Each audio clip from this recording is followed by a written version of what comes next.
This is TWiT. Have you ever done a cleanse? You know, one of those detox diets where you juice a bunch of nutritious fruits and vegetables, and you also give up sugar and coffee. And if you're really serious and insane, you also give up wine. It's supposed to clean out your system so you live your best life or some such garbage. To each his own, but I'm not into it. However, I have begun to feel that my technological life could use a little detoxing. I'd like to clean up all my useless notifications and excess email and photos in the cloud and cables and digital subscriptions and all the other tech stuff that's clogging my pipes, as it were. So I've decided to embark on a 10-week adventure that I'm calling a digital cleanse, hashtag digital cleanse, and I want you to join me. I'm not talking about giving up your screens or cutting back on your Twitter time. That's just crazy talk. I'm talking about deleting all your duplicate photos, tidying up your cloud storage accounts, or at long last, finding a place for all those dongles. Each week on the new Screensavers, we will conquer one part of our digital life that needs a detox.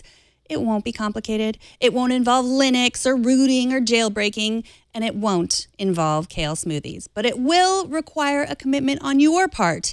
And I want some feedback from you if you're willing to give it. Did anything change after you completed the weekly task? Send me screenshots of your tidy desktops and empty inboxes. You can use my email, megan@twit.tv, or you can post on Twitter. I'm at Megan Maroney, and use the hashtag #digitalcleanse. Sound like a deal?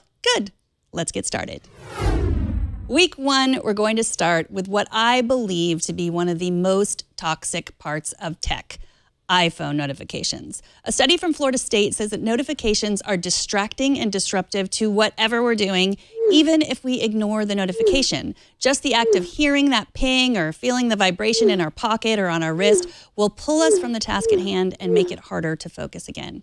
Notifications are a little different in the iOS 11 beta. I'm going to assume that you're still using iOS 10. And if you're using an Android phone, I recommend checking out Android App Arena episode number 134, where Jason Howell shows you how to manage your notifications on Android.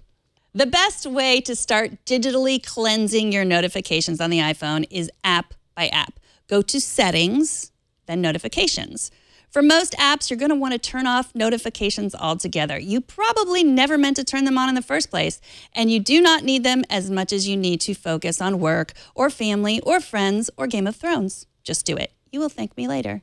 Of course, there will be a few apps that you will still want notifications for. Then you get to decide if you want to hear a sound or have them show in the notification center or the lock screen, or all three. If you use your notification center as a to-do list, great. If you don't, I can't see any reason to leave notification center alerts on for any app.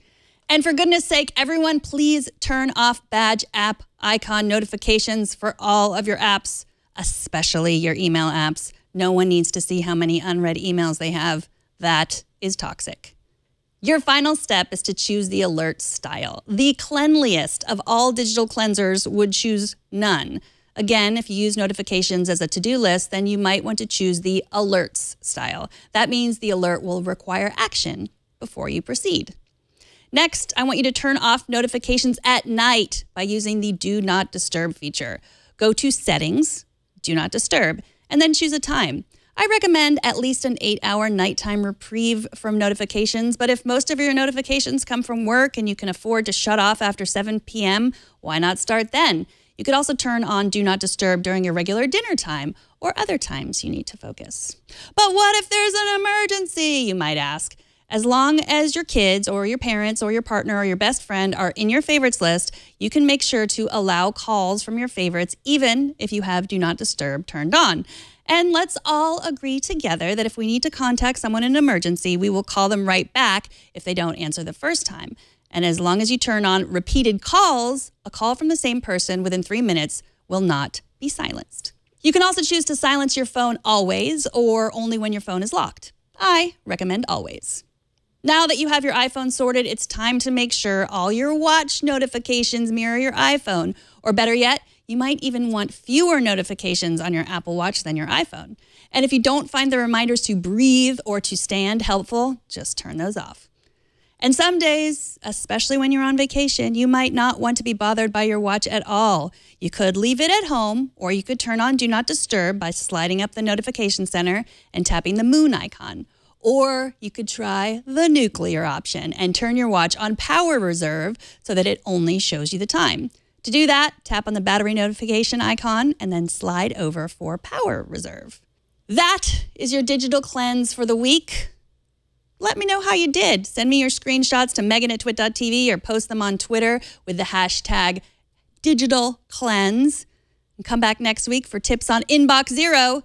Until then, I hope that ridding your technology life of all the digital pollutants will help you live and work more mindfully and more efficiently. No carrot juice required.